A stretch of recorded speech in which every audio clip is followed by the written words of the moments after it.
Part 3ന്റെ തുടക്കത്തിൽ തന്നെ കാണിക്കുന്നത് ജിയോങ് ആണെങ്കിൽ പുതിയൊരു ഗെയിമിന്റെ പ്ലാൻ ആയിട്ട് നമ്മുടെ ചൂസാങ്ങുവിന്റെ അടുത്ത് വന്നേക്കാണ്. അവനും അത് ഒത്തിരി ഇഷ്ടപ്പെടുന്നുണ്ട്. കാരണം ഇവരൊരു കാരിക്കേച്ചർ വെച്ചിട്ടാണ് അത് നിർമ്മിച്ചിരിക്കുന്നത്. അത് കഴിഞ്ഞ് അവൻ പോകാൻ നിൽക്കുമ്പോൾ ജിയോങ് വയ്ക്കുന്നുണ്ട്, ഇത്ര പെട്ടെന്ന് പോകുകയാണോന്ന്? ഒഫീഷ്യൽ ആയിട്ടുള്ള മീറ്റിംഗ് കഴിഞ്ഞിട്ട് എനിക്ക് നിന്നോട് സംസാരിക്കണ്ട, ഇന്ന് രാത്രി തന്നെ ഡെഡ് ലൈൻ അയക്കാൻ പറയുന്നുണ്ട്. പക്ഷെ നമ്മുടെ ജിയോങ് ആണെങ്കിൽ വർക്കൊന്നും ചെയ്യാതെ നേരെ പോയി കൂട്ടുകാരൻ്റെ ഒപ്പം പൂൾ ഗെയിം കളിക്കാണ്. ഈ സമയത്ത് നമ്മുടെ ചൂസാങ്കി മെസ്സേജ് അയച്ചിട്ടുണ്ട്, പറഞ്ഞ സമയം കഴിഞ്ഞല്ലോ, ഇവരെന്താണ് നീ അത് അയക്കാത്തേന്ന് വെച്ചിട്ടാണ് മെസ്സേജ് അയക്കുന്നത്. പക്ഷേ ജിയോങ് ആണെങ്കിൽ ഇതിന് മറുപടി ഒന്നും കൊടുക്കുന്നില്ല. നമ്മുടെ ചൂസാങ്യു ഇത് തന്നെ ആലോചിച്ചോണ്ടിരിക്കുകയാണ്. അവന് പഠിക്കാനൊന്നും പറ്റുന്നില്ല. അതുകൊണ്ട് തന്നെ ജിയോങ്ങിനെ വിളിക്കാം എന്ന് വിചാരിക്കുന്നുണ്ട്. അവനാണെങ്കിൽ വിളിക്കുന്നുണ്ട്, കോൾ എടുത്ത ജിയോങ്ങിനോട് ചോദിക്കുന്നുണ്ട്, എന്താണ് നീ ഇതുവരെയായിട്ടും വർക്കൊന്നും എനിക്ക് അയച്ചു തരാത്തത്? ജിയോങ്ങിനാണെങ്കിൽ ഈ സമയം ചിരിയാണ്. അത് ഞാൻ ഇത്തിരി തിരക്കായി പോയി, നാളെ രാവിലെ കൃത്യം 8 മണിക്ക് മുമ്പ് ഞാൻ ഈ വർക്ക് നിന്നെ ഡയറക്റ്റ് വന്ന് കാണിച്ചാൽ പോരെ ചോദിക്കുന്നുണ്ട്. ഓക്കെ, വാക്ക് പറഞ്ഞ വാക്കായിരിക്കണം, നാളെ തന്നെ കൊണ്ടുവന്ന് കാണിക്കണമെന്ന് പറയുന്നുണ്ട്. അത് ജയോങ് സമ്മതിക്കുന്നുണ്ട്. അങ്ങനെ പിറ്റേ ദിവസമാണെങ്കിൽ ജയോങ് ആ ഒരു ഗെയിമിന്റെ എല്ലാ പ്ലാനും കൊണ്ടുവന്ന് കാണിക്കുന്നുണ്ട്. അതിലെ ക്യാരക്ടർ ഇവര് രണ്ടുപേരെ ബേസ് ചെയ്തിട്ടാണ് അവൻ ഉണ്ടാക്കിയിരിക്കുന്നത് പോലും. ഇത് ഒരു റൊമാൻറ്റിക് ആയിട്ടുള്ള ഗെയിമാണ്. ഇത് വർക്കൗട്ട് ആവുമെന്ന് വയ്ക്കുമ്പോഴേക്കും തീർച്ചയായിട്ടും വർക്കൗട്ട് ആവും. ഇങ്ങനത്തെ ഗെയിംസ് ഒക്കെയാണ് കുറച്ചുകൂടി ഇൻട്രസ്റ്റിംഗ് ആയിട്ട് ആൾക്കാർക്ക് തോന്നുള്ളൂ എന്ന് പറയുന്നുണ്ട്. അത് കഴിഞ്ഞ് അവർ ഫുഡ് കഴിക്കാൻ പോവാണ്. ജിയോങ്ങിന്റെ നേരെ ഓപ്പോസിറ്റ് ഇരിക്കുന്നത് നമ്മുടെ ചൂസാങ്ങിന് ഇഷ്ടപ്പെട്ട ഗേളാണ്. അവളാണെങ്കിൽ നമ്മുടെ ജിയോങ്ങിനെ 1-2 പറഞ്ഞ് പിരികേറ്റുന്നുണ്ട്. ഈ സമയത്താണ് അങ്ങോട്ട് ചൂസാങ്ങി വരുന്നത്. അവൻ വരുമ്പോ തന്നെ രണ്ടുപേരും അവരുടെ അടുത്ത് ഇരിക്കാൻ പറഞ്ഞിട്ട് തല്ലുപിടിക്കാണ്. അവളുടെ അടുത്താണ് ചൂസാങ്ങി ഇരിക്കുന്നത്. ഇത് കണ്ട് അവൾക്ക് സന്തോഷമാവുന്നുണ്ട്. നമുക്ക് നിന്റെ പരിപാടിയെല്ലാം കഴിഞ്ഞിട്ട് ഷോപ്പിങ്ങിന് പോയാലോ എന്നൊക്കെ ചോദിക്കുന്നുണ്ട്. ഇത് കേൾക്കുന്ന നമ്മുടെ ജയോങ്ങിനാണെങ്കിൽ അതൊന്നും ഇഷ്ടപ്പെടുന്നില്ല. പറ്റത്തില്ല, ഞങ്ങൾക്ക് ഇന്നൊരു മീറ്റിംഗ് ഉണ്ടെന്ന് പറയുന്നുണ്ട്. അവളുടെ മുഖമൊക്കെ ആകെ തന്നെ മാറുന്നുണ്ട്. അങ്ങനെ നമ്മുടെ ചൂസാങ്ങിനെ വിളിച്ചോണ്ട് അവിടുന്ന് പോവുകയാണ്. എന്തിനാ നീ എന്നെ ഫോഴ്സ് ചെയ്തുകൊണ്ട് പോകുന്നതെന്ന് നോക്കുമ്പോഴേക്കും നമുക്ക് വർക്കും കാര്യങ്ങളൊക്കെ ചെയ്യണ്ടേ, എൻ്റെ സ്റ്റുഡിയോ ഇവിടെ അടുത്താണ്, അവിടെ പോയിട്ട് മനസ്സമാധാനത്തോടെ വർക്ക് ചെയ്യാന്ന് പറയുന്നുണ്ട്. നിന്റെ സ്റ്റുഡിയോ ഇവിടെ അടുത്താണെങ്കിൽ എനിക്ക് കുഴപ്പമൊന്നുമില്ല, വരും നമുക്ക് പോകാന്ന് പറയുന്നുണ്ട്. അതിൻ്റെ ഉള്ളിട്ട് ചെല്ലുമ്പോഴാണെങ്കിൽ ചൂസാങ്യോ ആകെ നെട്ടുന്നുണ്ട്. ഇവനാണെങ്കിൽ ഭയങ്കര വൃത്തിയുള്ള കൂട്ടത്തിലായോണ്ട് ആ റൂമിന്റെ ഉള്ള് അത്ര നല്ല വൃത്തിയില്ലാത്ത സ്ഥലമായിരുന്നു. ഭക്ഷണം കഴിച്ചതിന്റെ പാക്കറ്റുകളും നമ്മുടെ ടിൻ ബോട്ടിൽസും കാര്യങ്ങളെല്ലാം അവിടെ തന്നെ കിടക്കുന്നുണ്ട്. ഇതെല്ലാം കണ്ടിട്ട് ചൂസാങ്ങിന് അൺകംഫർട്ടബിൾ ആവുന്നുണ്ട്. അപ്പോഴാണ് അവൻ തിരിഞ്ഞു നോക്കുമ്പോഴേക്കും നമ്മുടെ ജയോങ്ങിന്റെ ഫ്രണ്ട് ഇരിക്കുന്നത്. ജയോങ് പറയുന്നുണ്ട്, നീ കാര്യമൊന്നും നോക്കണ്ട, അതെന്റെ ഫ്രണ്ടാണ്, അവൾ അവിടെ ഇരുന്നോളൂന്ന്.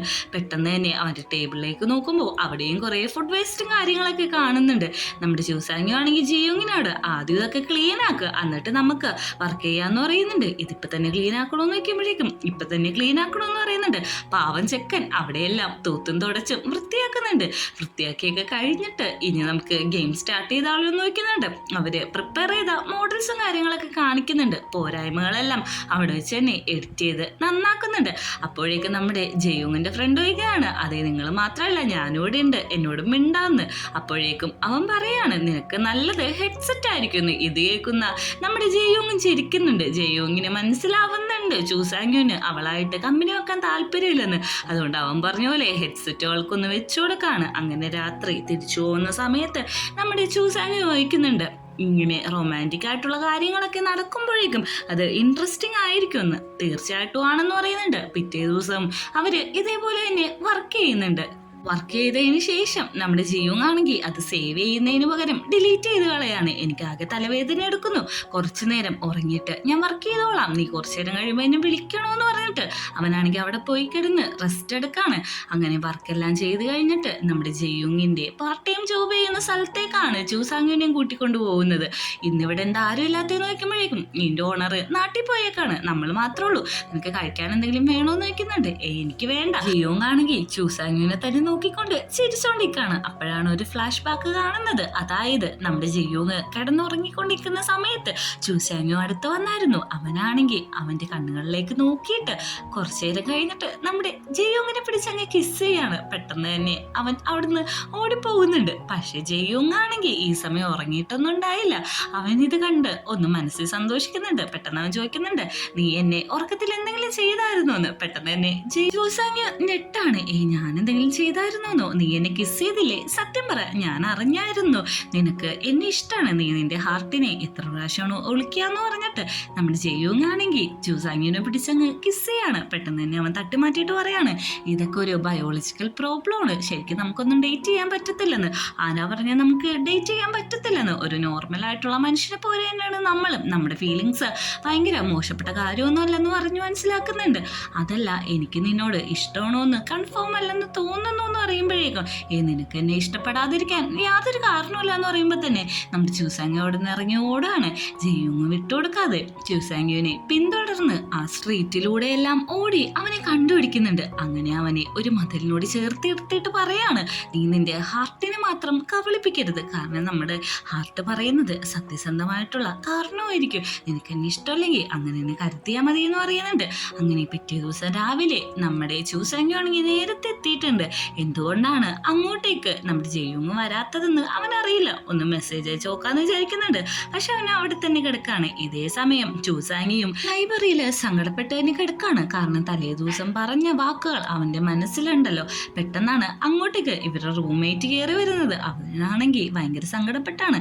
എടാ നീ ഇങ്ങോട്ട് വന്നേ, ചോദിക്കട്ടെ എന്ന് പറയുന്നുണ്ട്. എന്താ കാര്യം എന്ന് ചോദിക്കുമ്പോഴേക്കും എന്നെ അവള് ഡംപ് ചെയ്തു എന്നാണ് പറയുന്നത്. കുറെ നാൾ ഞാൻ അവളുടെ പുറകെ നടന്നു. അവൾ എന്നെ കല്യാണം കഴിക്കുന്നൊക്കെയാണ് വിചാരിച്ചത്. പക്ഷെ അവൾ എന്നെ തേച്ചു എന്ന് പറയുന്നുണ്ട്. എടാത്ത സാരില്ല, അടുത്ത ആളെ പിടിക്കാനും നമ്മുടെ ഗേൾഫ്രണ്ടും പറയുന്നുണ്ട്.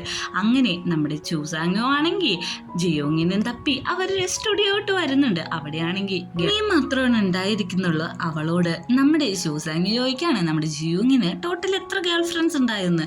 എൻ്റെ അറിവിൽ ഒരു 10 ഉണ്ടായി. അതിലൊന്നും അവൻ ഇൻട്രസ്റ്റഡേ അല്ലായിരുന്നു. പകുതി എത്തുമ്പോൾ അവൻ അതെല്ലാം നിർത്തുമായിരുന്നു. പക്ഷെ നിന്റെ അടുത്ത് അവൻ ഭയങ്കര ഇൻട്രസ്റ്റ് ആണ്. നിന്നെ ജെന്യൂൻ ആയിട്ടാണ് നോക്കുന്നത്. നിന്റെ അടുത്ത് ഡേറ്റ് ചെയ്ത പോലെ ഇത്ര മാസം ആരുടെ അടുത്തും ചെയ്തിട്ടില്ലെന്നും അവൾ കൂട്ടിച്ചേർക്കുന്നുണ്ട്. തിരിച്ചു പോകുന്ന അവള് നമ്മുടെ ജെയ്യോങ്ങിനോട് പറയുന്നുണ്ട്, കറക്റ്റ് സമയത്താണ് നീ വരുന്നത്, അകത്തേക്കല്ലേ, എനിക്കൊരു ഡേറ്റ് ഉണ്ട്, ഞാൻ പോകാന്ന്. അവൻ അകത്തേക്ക് ചെല്ലുമ്പോഴേക്കും കാണുന്നത് അവിടെ അടുക്കി പിറക്കി വൃത്തിയാക്കി വെക്കുന്ന നമ്മുടെ ചൂസാങ്ങിനാണ്. എന്തിനിങ്ങോട്ട് വന്നേന്ന് ചോദിക്കുമ്പോഴേക്കും ഞാൻ ഗെയിമിന്റെ കാര്യങ്ങൾ അന്വേഷിക്കാൻ വേണ്ടിയിട്ട് വന്നതാണ്, നമുക്കത് പ്രോഗ്രസ് ചെയ്തെടുക്കണ്ടേന്ന് ചോദിക്കുന്നുണ്ട്. അപ്പോഴാണ് നമ്മുടെ ജിയോങ്ങിന്റെ കയ്യിൽ ടാറ്റു കാണുന്നത്. ഇതെന്തിനാ കുത്തിയേക്കണേന്ന് ചോദിക്കുമ്പോഴേക്കും എനിക്കൊരു ടാറ്റു വേണമായിരുന്നു, അതുകൊണ്ട് കുത്തിയതാന്ന് പറയുന്നുണ്ട്. നമ്മുടെ ചൂസാങ്ങിനും അവനൊരു ടെമ്പററി ടാറ്റു വരച്ചു കൊടുക്കുന്നുണ്ട്. തിരിച്ചു പോകുന്ന വഴി അവനാണെങ്കിൽ അത് നോക്കിയെടുക്കാണ്. ശരിക്കും നമ്മൾ ഡേറ്റ് ചെയ്തിട്ട് എന്താണ് ചെയ്യാന്ന് ചൂസാങ്ങി ചോദിക്കുമ്പോഴേക്കും നമ്മൾ കൈകളിങ്ങനെ കോർത്ത് പിടിക്കും, പിന്നെ കിസ് ചെയ്യും, നമ്മുടെ മോശ സിറ്റുവേഷനിൽ നമ്മൾ അങ്ങോട്ടും ഇങ്ങോട്ടും ഹഗ് ചെയ്യും എന്നുള്ള കാര്യങ്ങളെല്ലാം പറഞ്ഞ് മനസ്സിലാക്കുന്നുണ്ട്. നമ്മുടെ ചൂസാങ്ങിന് ഇപ്പോൾ ജിയോങ്ങിനെ പതിയെ പതിയെ ഇഷ്ടമായി തുടങ്ങിയിരിക്കുന്നു. അവൻ വീട്ടിൽ പോയിട്ടും ആ ഒരു കാരിക്കേച്ചർ തന്നെ നോക്കി അവിടെ കിടക്കാണ്. അവൻ്റെ മനസ്സിൽ അവൻ എന്തോ ആലോചിച്ച് കൂട്ടുന്നുണ്ട്. പിറ്റേ ദിവസം രാവിലെ അവൻ സന്തോഷത്തോടെയാണ് നമ്മുടെ ജിയോങ്ങിൻ്റെ വീട്ടിലേക്ക് വരുന്നത്. അവിടെയാണെങ്കിൽ കുറേ ഫ്രണ്ട്സ് ഉണ്ടാവും. ഇവരെന്താ ഇവിടെ നോക്കുമ്പോഴേക്കും എനിക്ക് ഒരു ജോബ് കിട്ടി. നമ്മുടെ ചൂസാങ്ങിൻ്റെ ജിയോങ്ങിൻ്റെ ഫേവറേറ്റ് ആയിട്ടുള്ള കമ്പനി തന്നെയാണ് അവന് ജോലി കിട്ടിയേക്കുന്നത്. അതുകൊണ്ട് തന്നെ ഫ്രാൻസിട്ട് പോകണമെന്നുള്ള കാര്യങ്ങളെല്ലാം അവനും പറഞ്ഞ് മനസ്സിലാക്കുന്നുണ്ട്. തിരിച്ചു പോകുന്ന വഴി നമ്മുടെ ചൂസാങ്ങി പറയാണ്, എനിക്ക് നിന്നോട് ഒരു താല്പര്യമില്ല, ഇതൊന്നും മുൻപോട്ട് കൊണ്ടുപോകണ്ട, നീ നിന്റെ ഡ്രീംസ് ആയിട്ട് മുമ്പോട്ട് പോകാം. കാരണം അവൻ്റെ മനസ്സിൽ ഇഷ്ടമുണ്ടെങ്കിലും ഈ അവസരം ചൂസാങ്ങിന് വേണ്ടി നഷ്ടപ്പെടുത്തുമെന്ന് വിചാരിച്ചാണ് അവൻ അങ്ങനെ പറയുന്നത്. തിരിച്ച് അവൻ കൂട്ടുകാർക്ക് പാർട്ടിയും കാര്യങ്ങളെല്ലാം കൊടുത്തോണ്ടിക്കാണ് ജോലി കിട്ടീൻ്റെ ബാഗിക്ക്. അപ്പോൾ കൂട്ടുകാരികൾ പറയുന്നുണ്ട്, നന്നായിട്ട് വർക്ക് ചെയ്യണം, ഫ്രാൻസിലൊക്കെ പോയിട്ട് വലിയ ആളാവണമെന്ന്. പക്ഷേ നമ്മുടെ റൂംമേറ്റുകൾ മാത്രം പറയുന്നുണ്ട്, എടാ നീ നിന്റെ മനസ്സ് പറയുന്നത് കേൾക്കണം. കാരണം ചൂസാങ്ങിയോട് നിന്നെ ഇഷ്ടമാണ്. നിന്റെ ഈ ഓഫർ കാരണമാണ് അവൻ നിന്നോട് ഇത് പറയാതിരിക്കുന്നത്. നീ നിന്റെ മനസ്സെന്നാണ് പറയുന്നത്, അതേപോലെ ചെയ്യാൻ പറയുന്നുണ്ട്. ചൂസാങ്ങിയോ അന്ന് രാത്രി വീട്ടിൽ ഒറ്റയ്ക്ക് ഇരിക്കുന്ന സമയത്താണ് ജിയോങ് മെസ്സേജ് അയക്കുന്നത്, താഴത്തേക്ക് വരാൻ. താഴത്ത് വരുമ്പോഴേക്കും അവന്റെ കയ്യിലേക്ക് ഒരു കേക്ക് കൊടുക്കുന്നുണ്ട്. നിന്റെ ബർത്ത്ഡേ ആണെന്നറിയാം, ഹാപ്പി ബർത്ത്ഡേ ടു യു എന്ന് പറഞ്ഞിട്ട് വീട്ടിൽ പോയിട്ട് നീ ഇത് കേക്ക് തുറന്നു നോക്കിയാൽ മതി എന്ന് പറയുന്നുണ്ട്. അവൻ വീട്ടിൽ പോയി തുറന്നു നോക്കുമ്പോഴത്തേക്കുന്ന വേറൊന്നുമല്ല, ഹാപ്പി ബർത്ത്ഡേ, നിനക്ക് എന്താണ് വേണ്ടത് അതൊക്കെ ഞാൻ മേടിച്ചു തരും, നിന്റെ ആഗ്രഹങ്ങളൊക്കെ എന്നോട് പറഞ്ഞാൽ മതി, അതൊക്കെ ഞാൻ നിറവേറ്റി തരും എന്നാണ് അതിൽ പറഞ്ഞേക്കുന്നത്. നമ്മുടെ ജിയോങ് രാത്രി മുഴുവൻ ഇരുന്ന് ഫ്രാൻസിലേക്ക് പോകണമെന്ന് ചിന്തിക്കുന്നുണ്ട്. അങ്ങനെ പിറ്റേ ദിവസം അവൻ നമ്മുടെ ചൂസാങ്ങിനെ കാണാൻ വരാണ്. ഞാൻ ഫ്രാൻസിട്ട് പോകാനായിട്ട് തീരുമാനം എടുത്തു എന്ന് പറയുന്നുണ്ട്. അന്ന് തന്നെ നമ്മുടെ ചൂസാങ്ങിന് ഇഷ്ടമുള്ള പെണ്ണ് അവളുടെ ഇഷ്ടം കൺഫസ് ചെയ്യാണ്. അവൾ പറയുന്നുണ്ട്, നിനക്കെന്താ എന്നോട് ദേഷ്യമില്ലേ, ഞാനിങ്ങനെയൊക്കെ പറയുമ്പോഴേക്കും നീ എണീറ്റ് പോകുമെന്നാണ് ഞാൻ വിചാരിച്ചെന്ന്. ഇല്ല, ഞാൻ നിന്റെ ഒരു നല്ല ഫ്രണ്ട് തന്നെയാണ് ഇപ്പോഴൊന്ന് അവനും പറയുന്നുണ്ട്. അങ്ങനെ ചൂസാങ്യു തിരിച്ച് വീട്ടിലേക്ക് ചെല്ലുമ്പോൾ അവിടെ ഒരു ദമ്പതികൾ വന്നിട്ടുണ്ടാവും. വീട് നോക്കാൻ വന്നതാണ്. ഈ പുതിയ കോണ്ടോയില് അവരാണ് ഇനി തൊട്ട് താമസിക്കാൻ പോണേന്ന് അറിഞ്ഞു കഴിയുമ്പോൾ തന്നെ അവൻ അവിടുന്ന് ഇറങ്ങി ഓടാണ്. കാരണം നമ്മുടെ ജിയോങ്ങിനോടുള്ള ഇഷ്ടം അത്രയേറെ കഠിനമായിട്ടാണ് ചൂസാങ്യുവിന് അപ്പോൾ അനുഭവപ്പെടുന്നത്. അങ്ങനെ അവൻ ഓടി നമ്മുടെ ജിയോങ്ങിന്റെ അടുത്ത് എത്തുന്നുണ്ട്. അവന്റെ ഇഷ്ടമെല്ലാം തുറന്നു പറയുന്നുണ്ട്. എനിക്ക് നീ ഇല്ലാതെ പറ്റത്തില്ല, എനിക്ക് നിന്നെ ഇഷ്ടമാണെന്ന് പറഞ്ഞിട്ട് രണ്ടുപേരുടെ സ്നേഹം അവിടെ വെച്ച് കൺഫ്യൂസ് ചെയ്യുന്നുണ്ട്. അങ്ങനെ കുറച്ചു ദിവസം കഴിഞ്ഞുള്ള കാര്യങ്ങളാണ് നമ്മളെ കാണിക്കുന്നത്. ഇപ്പോൾ ചൂസാങ്യയും നമ്മുടെ ജിയോങ്ങും ഒരുമിച്ചാണ് താമസിക്കുന്നത്. അവരാണെങ്കിൽ അവരുടെ പ്രൊജക്റ്റും കാര്യങ്ങളൊക്കെ നോക്കിക്കൊണ്ടിരിക്കുകയാണ്. അപ്പോഴേക്കാണ് നമ്മുടെ ചൂസാങ്യോ ബാത്റൂമിലേക്ക് പോകുന്നത്. ഈ സമയം അവന്റെ ലാപ്പിലെ ഫോട്ടോസ് എല്ലാം നോക്കുന്ന ജിയോങ് ശരിക്കും ഷോക്കാവുന്നുണ്ട്. അവന്റെ കുറെ ഫോട്ടോസ് സ്ക്രീൻഷോട്ട് എടുത്തു വെച്ചേക്കുന്ന കാണുന്നുണ്ട്.